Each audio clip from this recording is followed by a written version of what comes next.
بتاؤ حکومت کی نیت کتنی گڑبڑ ہے. اور یہ سب کون کروا رہا ہے جانتے ہیں آپ؟ ہم لوگ کروا رہے ہیں. ہم لوگ 500 ٹکا 1000 ٹکا میں جا کر کے فوراً اسلام پور جاتے ہیں اور میرج سرٹیفکیٹ حاصل کرتے ہیں. ارے ان کو کیسے پتا چلا تھا؟ یہ لو میرج کرتے کرتے ہمارا دیکھو معاملہ کیا ہو گیا. اب قاضی صاحب نکاح پڑھائیں گے لیکن کوئی مسئلے کا حل نہیں ہے. ابھی تو آپ کے بنگال میں الحمدللہ بہت کچھ اچھا چل رہا ہے, سب سیف ہے, لیکن خدا نہ کرے ہندوستان جس تیزی کے ساتھ ماحول بدل رہا ہے اور جس تیزی کے ساتھ نفرت کی ہوا آگے بڑھ رہی ہے, کبھی ہمارے وقف بورڈ پر حملہ, کبھی 3 طلاق پر حملہ, تو کبھی اسی طرح سے میرج ایکٹ پر حملہ, اسی طرح سے اور بھی بہت سارے مسائل, UCC جیسے قانون جو اب تو الحمدللہ NRC کئی اسٹیٹ میں لاگو بھی ہو چکے, لیکن مسلمان جہاں تھے وہی ہیں. میں آپ سب سے یہ کہنا چاہتا ہوں, خدا کے واسطے ہوش کے ناخن لیجئے. مسلم پرسنل لا بورڈ کے صدر حضرت مولانا خالد سیف اللہ رحمانی صاحب دامت برکاتہم العالیہ ایک ذمہ دار شخصیت ہیں. آج تک حضرت مولانا نے کبھی اس طرح جذبات بھری گفتگو نہیں کی تھی جس طرح کی جذبات بھری گفتگو آپ نے اتر پردیش کے ایک اچھے موقع پر کی ہے, جس ویڈیو کو India T V, ABP news اور آج تک اور بڑے بڑے یہ چینل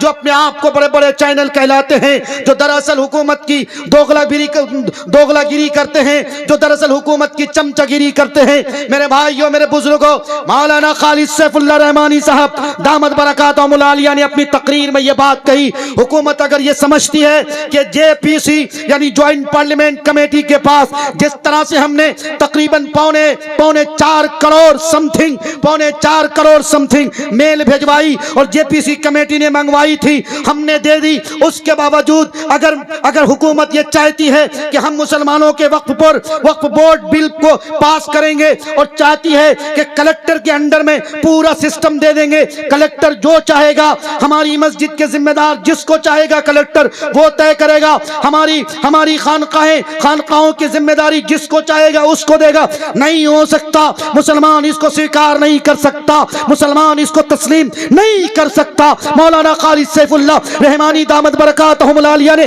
یہی بات کہی ہے. اگر یہ حکومت سمجھتی ہے کہ ہم وقف بورڈ پر ترمیم کریں گے, بدلاؤ کریں گے, کلیکٹر کے ہاتھ میں ساری ذمہ داری دے دیں گے, حکومت یہ سن لے, مسلمان کل بھی بیدار تھا, آج بھی بیدار ہے. یہ نوجوان نسل انشاءاللہ اگر مسجد نہیں پہنچتی تو کیا مطلب, لیکن بات جب شریعت کی آئے گی, بات جب وقف بورڈ کی آئے گی, بات جب مسلم پرسنل لا کی آئے گی, بات جب 3 طلاق کی آئے گی, اور بات جب شریعت محمدی کی آئے گی, اور بات جب ناموس رسالت کی آئے گی, مسلمان چپ بیٹھنے والا نہیں ہے. چاہے کوئی یتی نرسنگ آنند کیوں نہ ہو, چاہے رام گری مہاراج کیوں نہ ہو. تم نے دیکھا نہیں امتیاز جلیل نے کس طرح سے اورنگ آباد سے ممبئی تک ایک تاریخی ریلی نکالی, پورا ہندوستان دیکھا تھا, ٹی وی چینلوں کی زینت بنی ہوئی تھی ان کی ویڈیو. یاد رکھو, ابھی مہاراشٹر جگہ ہے, ابھی بنگال نہیں جگہ, ابھی بہار نہیں جگہ, ابھی اتر پردیش کے مسلمان قاعدے سے نہیں جگہ ہیں. مسلمان سب کچھ کر سکتا, تم مسلمانوں کے گھروں پہ بلڈوزر چلاتے ہو. کہاں مسلمان کسی کو مارنے کی بات کرتا, تم کسی مسلمانوں کی موب لنچنگ کر دیتے ہو. عبداللہ نام دیکھتے, ٹوپی داڑھی دیکھتے ہو, مسلمانوں کو ٹارگیٹڈ کلنگ کر دیتے ہو. کہاں مسلمانوں نے کبھی احتجاج کیا؟ لیکن یاد رکھیں یہ حکومت, یاد رکھیں یہ کرسی داران لوگ, اچھی طرح کان کھول کر سن لے, مسلمان اس کو تسلیم نہیں کر سکتا کہ آپ اس کے وقف بورڈ پر حملہ کرو گے, وقف بورڈ پر چینجنگ لاؤ گے, ترمیمی بل لاؤ گے. کلیکٹر کو آپ نے DM کی شکل, کلیکٹر کو DM کو آپ نے یہ اتھارٹی دی کہ مسجد کا خزانچی کو کوئی رام بنائے, مسجد کا خزانچی کوئی رحیم بنے. نہیں, اس کو برداشت نہیں کیا جا سکتا. یہ وقف کی پراپرٹی اللہ کی ملکیت ہے, اس کو کوئی چھیڑ چھاڑ نہیں کر سکتا. مسلمانوں کا عقیدہ ہے, مسلمانوں کا ایمان ہے کہ دھرتی کا نظام کون چلاتا ہے؟ بولو, اللہ چلاتا ہے. اس درخت سے ایک پتا بھی گرتا ہے, کس کے آرڈر سے گرتا ہے؟ اللہ کے آرڈر سے گرتا ہے. ہماری سانسیں چلتی ہیں, کس کے آرڈر سے چلتی ہیں؟ پورا مجمع بولے, اللہ کے آرڈر سے چلتی ہیں. بتاؤ میرے بھائیوں, زندگیاں کس نے دی ہیں؟ اللہ دی ہیں. موت و حیات کا مالک کون ہے؟ اللہ ہے. اس لیے تمہیں بتانا پڑے گا, وَتَمَّتْ كَلِمَةُ رَبِّكَ صِدْقًا وَعَدْلًا لَا مُبَدِّلَ لِكَلِمَاتِهِ. دنیا والوں سن لو, اور حکومت کے چلانے والوں تم بھی سنو, اور اسرائیلی بیڑیوں تم بھی سنو, اور اپنے آپ آپ کو دجال کہلانے والوں تم بھی سنو، اور اسرائیلی بھیڑیوں اور امریکہ جو اس کی پشت پناہی کر رہی ہے وہ بھی سنیں، بین الاقوامی متحدہ وہ بھی سنیں، اسی طرح وہ دیگر ممالک جو اسلام کو مٹانے کی بات کرتے ہیں وہ بھی سنیں۔ دنیا میں نظام چلے گا اللہ کا چلے گا، دستور چلے گا اللہ کا چلے گا، شریعت چلے گی اللہ کی چلے گی۔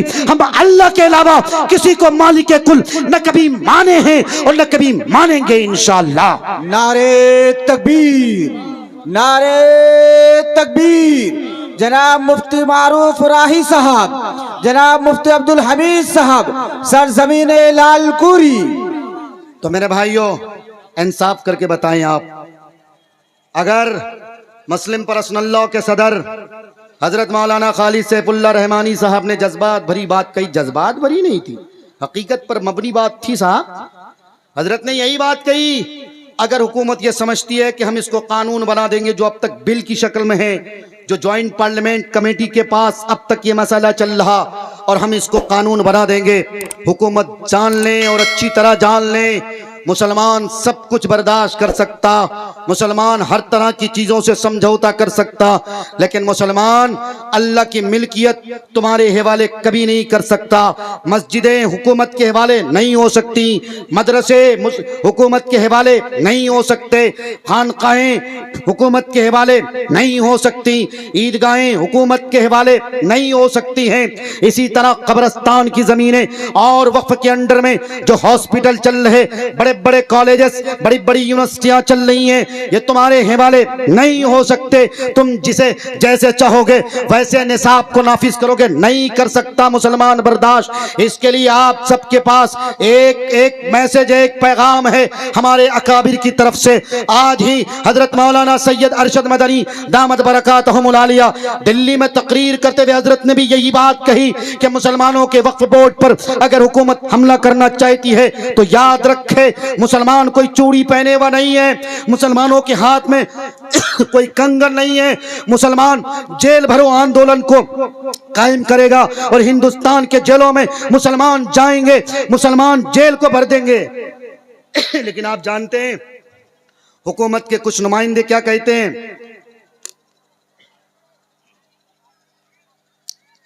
حکومت کے کچھ نمائندے جانتے ہیں کیا کہتے ہیں؟ وہ یہی کہتے ہیں اب دیکھو مسلمانوں کا قبضہ جیل پہ بھی ہونے لگا ہے۔ یاد رکھیں مسلمان کسی کی پراپرٹی پہ کبھی قبضہ نہیں کیا اور کبھی نہ کر سکتا ہے۔ تاریخ تم نے شاید نہ پڑھی ہو، ہندوستان میں مسلمانوں کی کتنے 100 سال حکومت رہی، مسلمان چاہتے تو بہت کچھ ہو سکتا تھا لیکن نہیں، مسلمان کبھی یہ نہیں کر سکتا ہے۔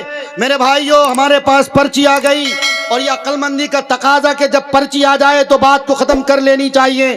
بیرکیف میں آپ سب سے یہ کہتا ہوں آپ جہاں رہیں جس حالت میں رہیں خدا را اپنے علماء سے جڑے رہیں، فیس بک، واٹس ایپ، اسی طرح انسٹاگرام پر آپ کی انگلیاں صرف اور صرف غلط ویڈیوز پہ دبتی ہیں، آپ ان ویڈیوز کو لائک اور شیئر اور کمنٹ کرتے ہیں، جو ویڈیوز گندی چیزوں پر، گندے مواد پر مشتمل ہوتی ہے مت کیا کریں۔ اس سرجا پوری سماج کو سب سے زیادہ اگر کسی نے گندا کیا ہے تو ہمارے اس سرجا پوری کے کچھ نوجوانوں نے گندا کیا ہے، جو سرجا پوری زبان پر باقاعدہ کمیڈی بناتے ہیں، جو سرجا پوری زبان پر ہوا کی بیٹیاں بھی آ گئی ہیں چند کوڑی کی خاطر، چند پیسے اور چند ڈالر کی خاطر اپنے جسم کا دھندا کراتی ہیں، اپنے جسم کو بنا سنوار کر دکھاتی ہیں۔ یہ کس نے اجازت دی؟ وہ بے حس ماں باپ جس نے اپنی بیٹی کو آوارہ چھوڑا، کیا اسے شرم نہیں آتی کہ تم اپنی بیٹی کی نمائش کرواتے ہو؟ کل قیامت کے دن جب اللہ پوچھے گا کیا جواب دو گے اس دن؟ ڈر نہیں لگتا موت سے؟ ڈر نہیں لگتا تمہیں کنٹلوں بھر مٹی کے نیچے جب دبا دیا جائے گا پوری دنیا منہا خلقناکم وفیہا نعیدکم ومنہا نخرجکم تارۃ اخری پڑھ کر واپس آ جائے گی؟ ڈرو اللہ سے جس نے تمہیں پیدا کیا اور جس دن کے تمہیں اس کنٹلوں بھر مٹی کے نیچے ڈال دیا جائے گا۔ ہوا کی بیٹیوں سے بھی میں گزارش کرتا ہوں، آخری بات کہہ کر میں اپنی بات ختم کر کر رہا ہوں، خدا را اگر آپ کو اس ناسازگار حالات کا سامنا کرنا ہے، اگر آپ کو اس گھڑی کے، اس دکھ کی گھڑی کا سامنا کرنا ہے، اس مصائب و آلام کے وقت کا سامنا کرنا ہے، اس چیلنجز گھڑی کا سامنا کرنا ہے، اس کے لیے صرف 2 کام کرنا ہے آپ کو، صرف 2 کام کرتے ہو وعدہ؟ انشاءاللہ ہاتھ اٹھا کر وعدہ کرے 2 کام کرنا ہے۔ پہلا کام